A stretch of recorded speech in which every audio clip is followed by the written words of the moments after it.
On October 31, 1999, Walworth County Sheriff's Deputy Mike Cobison received a 911 call that would forever alter how law enforcement viewed the impossible. A terrified motorist reporting a 7-foot-tall creature with glowing yellow eyes had just attacked their vehicle on Bray Road, leaving deep claw marks etched into the metal like signatures from hell itself. But this wasn't the first time. For over a decade, something had been stalking the lonely stretch of rural highway that cuts through southeastern Wisconsin's farmland, transforming routine police reports into case files that defied every protocol manual ever written. The Beast of Bray Road had already claimed dozens of witnesses, each describing the same impossible truth: a massive bipedal wolf-like creature that moved with predatory intelligence and left behind evidence that forensic experts couldn't explain away. Deputy Cobison knew the stories. Every officer in Walworth County did. They whispered about Linda Godfrey, the local newspaper reporter who'd been documenting these encounters since 1991. Collecting sworn statements from credible witnesses who had nothing to gain and everything to lose by coming forward. Teachers, construction workers, teenage couples, all describing identical encounters with something that science insisted couldn't exist. The creature had a pattern. It preferred the darkest hours between midnight and 3 a.m., when fog rolled across the dairy farms and moonlight cast twisted shadows through the pine forests. Witnesses described its massive frame covered in coarse, dark fur, its wolf-like head crowned with pointed ears that tracked every sound, and those eyes, those burning amber eyes that seemed to pierce straight through to the human soul, evaluating, calculating, hunting. What made the beast different from typical cryptid folklore wasn't just the consistency of the sightings, it was the physical evidence. Claw marks gouged into car doors, massive 3-toed footprints pressed deep into muddy earth, hair samples that genetic testing couldn't match to any known North American wildlife. Even more disturbing were the behavioral patterns witnesses reported. This wasn't some mindless animal. It displayed tactical awareness, often flanking vehicles before revealing itself, as if it understood human psychology and fed on fear itself.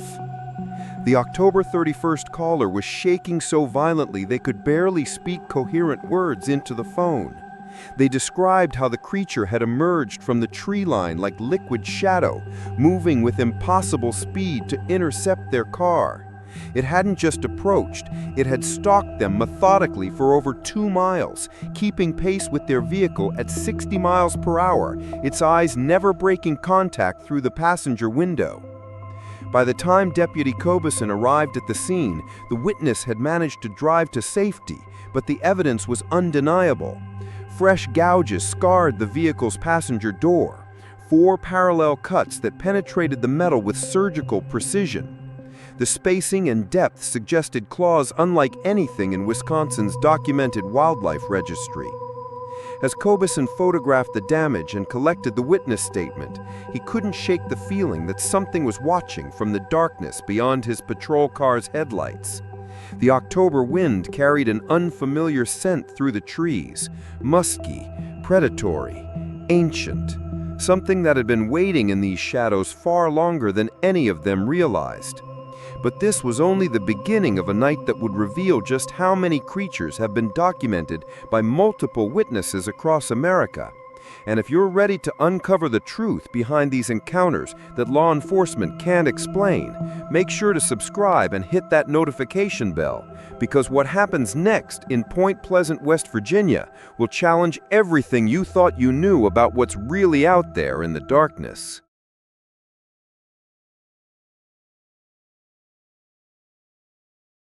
On November 15, 1966, 2 young couples drove into the abandoned TNT area near Point Pleasant, West Virginia, never suspecting they were about to encounter something that would terrorize an entire community for 13 months, and that the Point Pleasant Register would document their nightmare in headlines that still send chills through anyone who reads them today. Roger and Linda Scarberry, along with Steve and Mary Millette, were just looking for a quiet place to talk when their headlights illuminated what they initially mistook for a man standing beside an old generator building. Then, it turned around. What faced them wasn't human. It was a towering gray creature with massive wings folded against its back and two enormous red eyes that glowed like burning coals in the darkness, each the size of dinner plates. The creature didn't run. It didn't hide. Instead, it did something that defied every law of physics the witnesses thought they understood. It rose straight up into the air without moving its wings, ascending like an elevator into the night sky before vanishing completely. The couples fled in terror, but their nightmare had only begun. As they raced down Route 62 at speeds exceeding 100 miles per hour, the creature reappeared, keeping pace with their speeding car while flying overhead, its massive wings finally spreading to reveal a wingspan that blocked out the stars. Deputy Millard Halstead of the Mason County Sheriff's Department took their reports seriously, noting that all four witnesses were coherent, sober, and genuinely terrified. Their story hit the Point Pleasant Register the next day, but what made this more than just another monster sighting was what happened next. The witnesses kept coming, dozens of them, all describing the same impossible entity. Construction worker Newell Partridge reported that his television had erupted in static the night before the Scarberry encounter, accompanied by a high-pitched whining sound that sent his hunting dog into a panic. When he stepped onto his porch with a flashlight, two red eyes stared back at him from his yard, eyes that belonged to something much larger than any animal he'd ever seen. His dog ran toward the creature and never returned. Contractor Raymond Walmsley and his wife were visiting friends in the TNT area when they spotted a massive gray figure with glowing red eyes standing on the roof of the house next door. As they watched in frozen terror, the creature simply vanished, leaving no trace of how it had arrived or departed. The Point Pleasant Register's archives reveal a disturbing pattern. Every witness described identical features: a humanoid figure standing 6 to 7 feet tall, gray in color, with enormous bat-like wings that span 10 feet when fully extended. But it was always the eyes that traumatized witnesses the most, hypnotic red orbs that seemed to peer directly into their souls, leaving many reporting nightmares and psychological distress for months afterward. Sheriff George Johnson found himself fielding dozens of calls about the creature locals had begun calling Mothman. His officers documented sightings, investigated scenes, and interviewed witnesses, building a case file that defied rational explanation. The creature appeared to multiple groups simultaneously in different locations, suggesting either impossible speed or the presence of more than one entity. By December 1966, Mothman sightings were occurring almost nightly, and something even more terrifying was beginning to emerge from the witness reports. The creature seemed to be watching the town itself, perched on buildings, observing from tree lines, always present but never approaching. Point Pleasant was living under surveillance by something that shouldn't exist.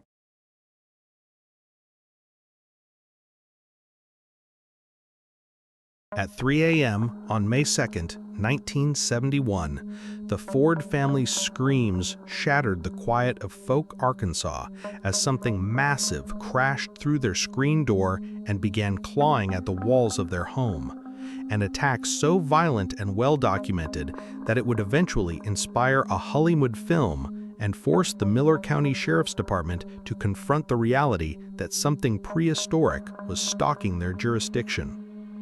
Bobby Ford had been sleeping on his couch when the creature's massive hand punched through the screen door, fingers thick as sausages and covered in coarse, dark hair. The thing was trying to get inside. Elizabeth Ford's terrified screams woke the entire household as her husband grabbed his rifle and fired point blank at the towering figure silhouetted in their doorway. The creature stumbled backward but didn't fall. Instead, it circled their house like a predator testing for weaknesses, leaving massive three-toed footprints in the soft earth around their foundation. Sheriff Leslie Greer arrived at dawn to find evidence that would haunt him for decades. The screen door hung in tatters, with claw marks gouged deep into the wooden frame. The creature's footprints measured 17 inches long and 7 inches wide, pressed so deeply into the ground that it suggested something weighing over 800 pounds. Most disturbing were the scratches carved into the house's exterior walls, parallel grooves that reached nearly 8 feet high, far beyond what any known Arkansas wildlight could produce. But the Ford family attack wasn't an isolated incident. Sheriff's Department records reveal a pattern of encounters stretching back months. Local residents had been reporting a massive bipedal creature covered in reddish-brown fur, standing over 7 feet tall, with arms so long they nearly reached the ground. Witnesses described its face as a hideous blend of ape and human features, with glowing red eyes that reflected light like an animal's. D.C. Woods, a respected local businessman, reported his own terrifying encounter just weeks before the Ford attack. While checking his soybean fields near Boggy Creek, he'd spotted something massive moving through the tall grass. When it stood upright, Woods found himself face to face with a creature that defied description. Broader than any man, covered in matted fur, with an odor so putrid it made him gag. The thing had studied him with obvious intelligence before disappearing into the swampland with surprising grace for something so enormous. Tracks began appearing throughout Miller County with increasing frequency. Sheriff Greer organized search parties, bringing in tracking dogs and experienced hunters, but the creature seemed to anticipate their every move. The dogs would follow the scent trail for miles through the dense Arkansas wilderness before suddenly stopping, whimpering, and refusing to continue, as if they'd encountered something that triggered every primal fear bred into their DNA. What made the Fouke Monster different from other cryptid sightings was the consistency of physical evidence and the credibility of witnesses. These weren't teenagers seeking attention or drunk hunters spinning tall tales. They were established community members, business owners, and families with everything to lose by reporting something so outrageous. Yet the sheriff's files continued growing thicker with sworn statements, photographic documentation, and plaster casts of footprints that experts couldn't dismiss. By summer 1971, the creature had earned its name throughout southwest Arkansas, and something even more unsettling was becoming clear. It wasn't just passing through their territory, it was establishing residence in the Sulphur River bottoms, and the attacks were escalating.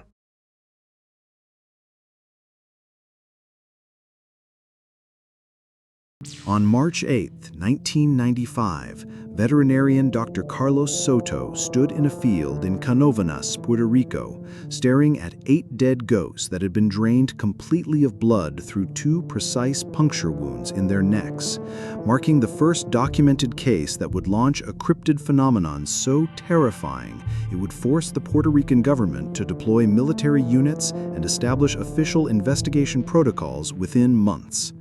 The goats belonged to farmer Miguel Guadalupe, who discovered his livestock arranged in a perfect circle, their bodies unmarked except for the twin holes that had somehow extracted every drop of blood without spilling a single drop on the surrounding grass.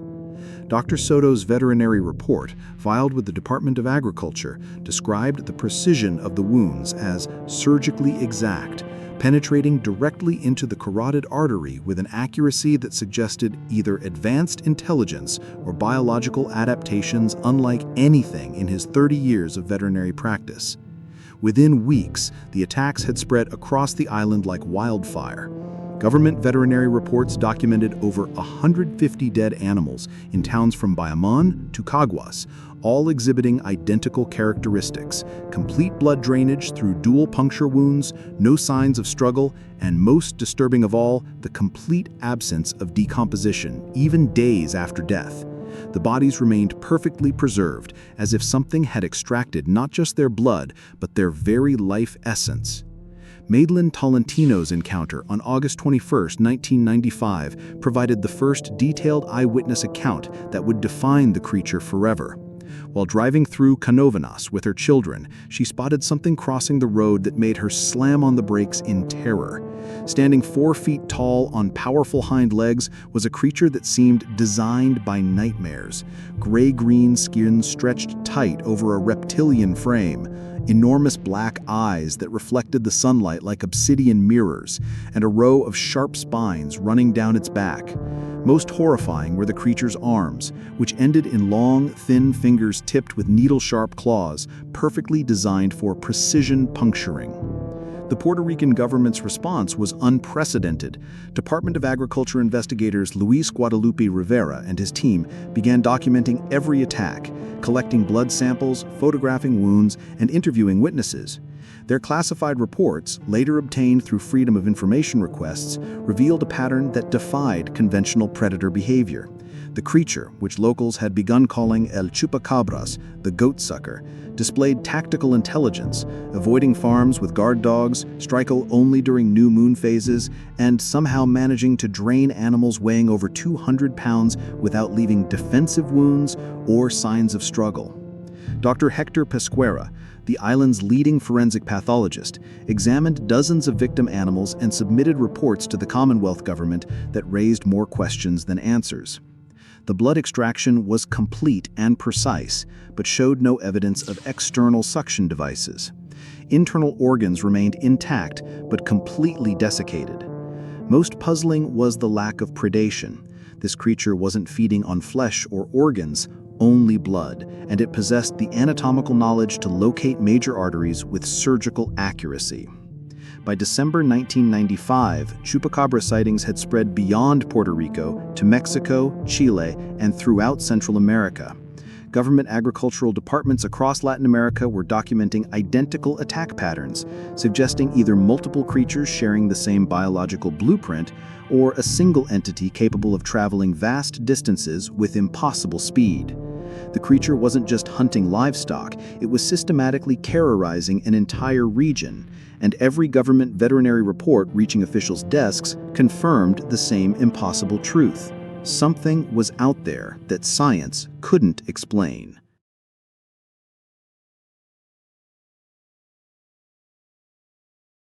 In January 1909, something emerged from New Jersey's Pine Barrens that would accomplish what no other cryptid in American history had achieved, uniting an entire region in absolute terror through a week-long reign of encounters so widespread and well-documented that newspapers from Philadelphia to New York published emergency bulletins. Schools closed indefinitely, and factory workers refused to leave their homes after dark. The creature that locals called the Jersey Devil had been a whispered legend for over 2 centuries. But during that fateful week, it transformed from folklore into front-page reality. The Philadelphia Evening Bulletin's archives reveal the scope of what investigators would later call the Great Pine Barrens Panic. Over 1,000 documented sightings across 30 towns in 6 days, with witnesses ranging from policemen to postmasters, all describing the same impossible entity. Nelson Evans, Philadelphia's trolley motorman, provided the encounter that would define the creature forever. At 2:30 a.m. on January 19th, Evans was completing his final route when something massive landed on the overhead power lines directly above his streetcar. What he saw through his windshield violated every natural law he thought he understood. A creature with the head of a horse, the body of a kangaroo, massive bat-like wings spanning 12 feet, and hooved feet that gripped the electric cables with disturbing dexterity. The creature's eyes glowed phosphorescent green in the darkness, and when it opened its mouth to emit a blood-curdling scream, Evans saw rows of sharp teeth that belonged to no herbivore that had ever existed. The creature's intelligence became apparent as the sightings continued. It wasn't randomly wandering, it was systematically exploring the region's infrastructure. Witnesses reported seeing it perched on water towers, church steeples, and factory smokestacks. always at vantage points that provided commanding views of human activity. Most disturbing were the reports from multiple police departments describing how the creature seemed to study their patrol routes, appearing at locations officers had just vacated, as if it was learning their patterns. By January 21st, the terror had reached such intensity that Camden's City Council held an emergency session, and Pennsylvania Railroad offered a $10,000 reward for the creature's capture. The West Collingswood Fire Department reported finding massive cloven hoof prints in the snow that led to their firehouse roof before simply ending, as if the creature had vanished into thin air. What made the Jersey Devil phenomenon unique wasn't just the volume of witnesses. It was how the encounters revealed a pattern that connected every cryptid sighting across America. From the Beast of Bray Road's tactical intelligence to Mothman's surveillance behavior, from the Fouke Monster's territorial establishment to the Chupacabra's precise hunting methods, each creature had displayed abilities that suggested they weren't just random evolutionary accidents or misidentified animals.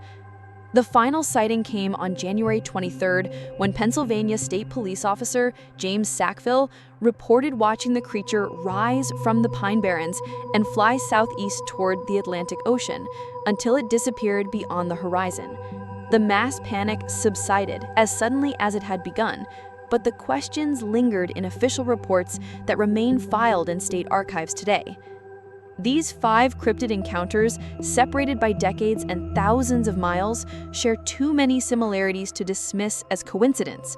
Multiple credible witnesses, consistent physical descriptions, documented evidence, and most unsettling of all, behavioral intelligence that suggests these creatures aren't just surviving in our world, they're studying it. The question isn't whether these encounters happened. The police reports, newspaper archives, and government files prove they did. The question is what these creatures represent and why they keep appearing to warn us about something we're not yet ready to understand. In the end, perhaps that's the most terrifying truth of all. We're not alone, and we never have been.